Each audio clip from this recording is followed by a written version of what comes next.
Տիկին Ջուլհակյան կշարունակենք այս հարցադրումները, եթե ինչ-որ բաներ մոռացաք ասել, կասեք։ Նախ ես ուզում եմ ողջունել ձեր այն դիրքորոշումը, որը կապված էր քննչական կոմիտեի տարածած հաղորդագրության մասով, որտեղ ակնհայտորեն ոտնահարված էին անձի իրավունքները, մասնավոր կյանքի իրավունքը, եւ ես հույս ունեմ, որ դուք ի պաշտոն նաեւ կկոմունիկացնեք ձեր դիրքորոշումը եւ քննադատությունը համապատասխան մարմնի ղեկավարին։ Հիմա ֆունդամենտալ հարցին։ Դուք ձեր ելույթում էլ ասացիք, որ Պարլամենտի եւ նաեւ ձեր պրոֆիլային հանձնաժողովի անկյունակարային հարցը լինելու է սահմանադրության հարցը։ Ես ուզում եմ շատ հստակ ասեք, արդյոք այդ նոր տեքստի մեջ, որը հայ ժողովուրդը չի տեսել, անկախության հռչակագրին հղումը հանված է, թե ոչ։ Ժամկետների մասով ինչու են այդ փոփոխությունները տեղի ունենում։ Մարտի 1-ին պետք է հրապարակվեր, հիմա ասում եք մինչև տարվա վերջ, ինչ հանգամանքներով պայմանավորված է այդ փոփոխությունը։ Եվ անկյունակարային հարցը, որ Տիկին Վարդանյանը հնչեցրեց։ Գիտեք, երբ որ դուք ասում եք մենք կգանք, ձեզ կհամոզենք, կփորձենք խոսել եւ այլն, միգուցե այդ դաշտը բաց լինի, օրինակ հարկային օրենսգրքի շուրջ քննարկումների ժամանակ, սոցիալական ինչ-որ ծրագրերի շուրջ քննարկումների ժամանակ, բայց սա կարմիր գիծ հանդիսացող քննարկումներ են։ Հայաստան դաշինքը, որին քվեարկել է մոտ 150,000 Հայաստանի Հանրապետության քաղաքացի, չի լիազորել, որ մենք գանք եւ կողմ քվեարկենք մեր դիրքորոշումը գիտեք, Ալիևյան սահմանադրությանը։ Դրան կարող եք չանդրադառնալ, ուղղակի դիրքորոշումն եմ ասում։ Հետևաբար իսկապես ես չեմ հասկանում, ինչ տրամաբանությամբ եք ակնկալում, որ 2/3 չունենալու բերումով դուք կարող եք այդ հարցը դնել հանրաքվեի։ Ժողովուրդը պետքա կողմ կամ դեմ քվեարկի։ Այո, բայց մինչև դա սահմանադրությունը մեծ ճանապարհ է նախատեսում, որ Հայաստանի Հանրապետության ազգային ժողովը պետք է հաստատի նախագիծը եւ այնուհետեւ այն պետքա դրվի քվեարկության։ Հիմա ժողովրդի այն հատվածը, որին մենք ենք ներկայացնում, դեմ է դրան եւ մեզանից որևէ մեկը չի պատրաստում դրան կողմ քվեարկել։ Կրկնում եմ, սա թեթև հարց չի, սա ֆունդամենտալ հարց է։ Ուզում եմ հասկանալ ոնց եք պատկերացնում ճանապարհը։ Շնորհակալություն Տիկին Գրիգորյան հարցերի համար, արդյոք հանվել է սահմանադրության տեքստից անկախության հռչակագրին հղումը։ Որևէ բան սահմանադրության տեքստից չի հանվել, որովհետև մենք գրում ենք նոր սահմանադրություն։ Ոչ թե մենք վերցրել ենք սահմանադրությունը եւ մեջից ինչ որ բաներ ենք ջնջել, ինչ որ բաներ ավելացրել, այլ վերցրել ենք դատարկ թուղթ եւ վրան սկսել ենք գրել նոր սահմանադրության տեքստ։ Արդյոք այն նախաբանը, որը ենթադրվում է, որ պետք է լինի նախագծում, իր մեջ պարունակում է հղում անկախության հռչակագրին, ոչ եւ չպետք է պարունակեր։ Եվ այդտեղ Ալիևը որևէ կապ չունի, որքան էլ որ դուք խոսեք այդ մասին եւ որքան էլ այդ հարցը շահարկեք։ Մենք այստեղ ժամանակը չի բավականացնի դրա շուրջ ունենալ հայեցակարգային քննարկումներ, թե ոնց է պատահել, որ մենք ուզած թե չուզած ապրում ենք նոր պետության մեջ եւ այդ նոր պետությունը պետք է ունենա նոր համաձայնություն պետություն քաղաքացի եւ քաղաքացի շրջանակներում մեր ժամանակը հարց ու պատասխանի վստահաբար չի բավականացնի դրա համար, բայց այդ քննարկումը շատ կարեւոր է, որպես մենք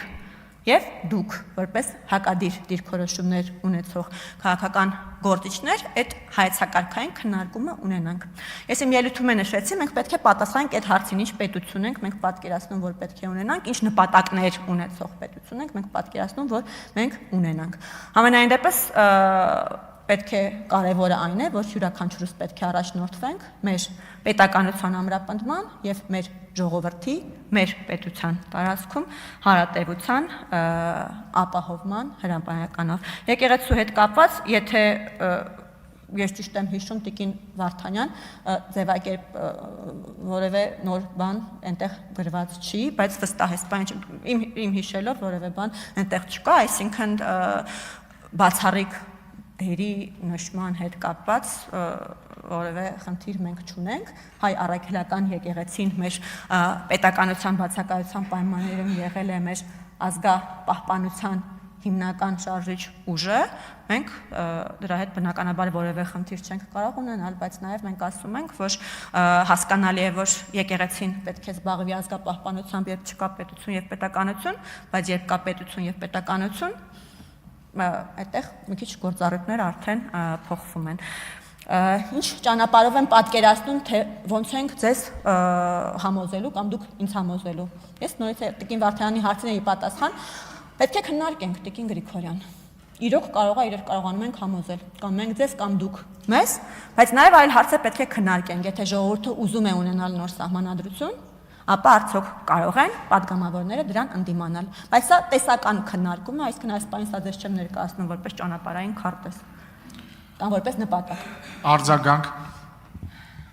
Փաստորեն ֆիքսենք, որ անկախության հռչակագրին հղումը որևէ կերպ արտացոլված չի լինելու Սահմանադրության նոր տեքստում, դա արձանագրեցինք, ժամկետների հետ կապված նոր բան չասացիք, ինչու փոխվեց մարտի 1-ը մինչև հիմա տարվա վերջ։ Սահմանադրության մասին մեր կարծիքները բնականաբար տարբեր են, դրա մասին կարծում եմ առանձին ելույթով կխոսենք, բայց ֆունդամենտալ հարցը Տիկին Ջուլհակյան շարունակում է լինել հետևյալը։ Սահմանադրությունը մեկ ճանապարհ է նախատեսում նոր սահմանադրության ընդունման։ Այն է խորհրդարանի 2/3-ը հաստատում է եւ այնուհետեւ այդ նախագիծը դրվում է հանրաքվեի։